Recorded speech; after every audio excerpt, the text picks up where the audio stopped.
이 옷도 분명히 어디선가 봤어요. 친구가 입었던 것 같기도 하고 지나가는 사람이 입은 걸 본 것도 같고 아닌가? 내가 갖고 있는 옷인가? 브랜드 코멘터리 빅웨이브 컬렉티브 이야기입니다. 김현성이 대학생 시절 만든 온라인 쇼핑몰에서 이야기는 시작합니다. 당시 스타일리스트로 활동하던 친누나의 제안이었는데 진로 결정이라기보다는 용돈벌이가 목적이었다고 해요. 트리플 A, 아메리칸 어페럴 같은 블랭크 또는 빈티지 그래픽 티셔츠 같은 미국발 아이템이 줄을 이뤘다고 합니다. 수업을 주 3일에 몰고 나머지 4일 동안 쇼핑몰 업무를 봤는데 혼자 하는 것 치고는 매출이 괜찮아서 A랜드에 샵인샵 입점까지 했습니다. 판매도 잘 됐는데 알고 보니 가격 산정을 잘못했던 본인의 실수 때문이었대요. 경영학 전공이었지만 실무 경험이 전혀 없었던 탓에 할수록 마이너스였던 겁니다. 전문가의 컨설팅으로 절치부심한 김현성은 오프라인 스토어를 새로 오픈합니다. 당시에는 같은 컨셉의 샵이 거의 없었기 때문에 방문객은 많았지만 매출이 좋지는 않았대요. 결국 3년 만에 문을 닫은 김현성은 돌연 영국과 하와이로 여행을 떠납니다. 영국에서는 유명 편지숍 구경을 실컷 했어요. 잘 되는 곳들은 다 이유가 있겠지 하고 말이죠. 그런데 다들 규모가 작아 놀랐답니다. 이것저것 다 보여주려던 자신의 포부가 실은 욕심이었다는 걸 깨달은 거예요. 현재 운영 중인 오프라인 스토어가 구멍가게처럼 작은 게 사실 여기서 받은 충격 때문이었다고 합니다. 하와이에서는 기념품 샵에 매료됐습니다. 으리으리한 곳도 아니고 술, 키링, 모자, 티셔츠 같은 걸 파는 뻔한 곳이었는데 하와이 문화를 그래픽으로 담아낸 티셔츠에 계속 눈길이 갔대요. 그래서 한국으로 돌아올 때 티셔츠를 잔뜩 사왔는데 미련이 남아서 다시 또 하와이에 갔답니다. 정식으로 거래를 해보려고 했던 건데 운전박대를 당했대요.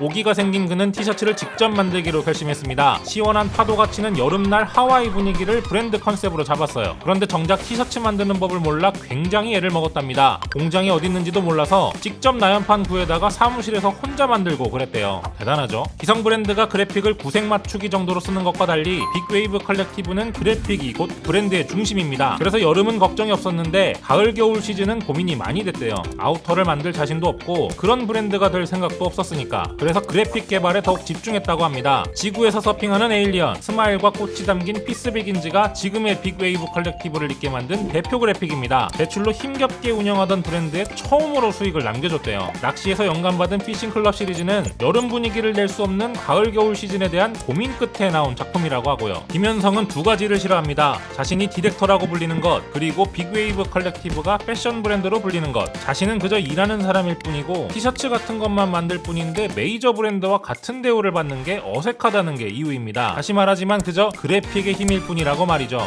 지금까지 브랜드 코멘터리였습니다.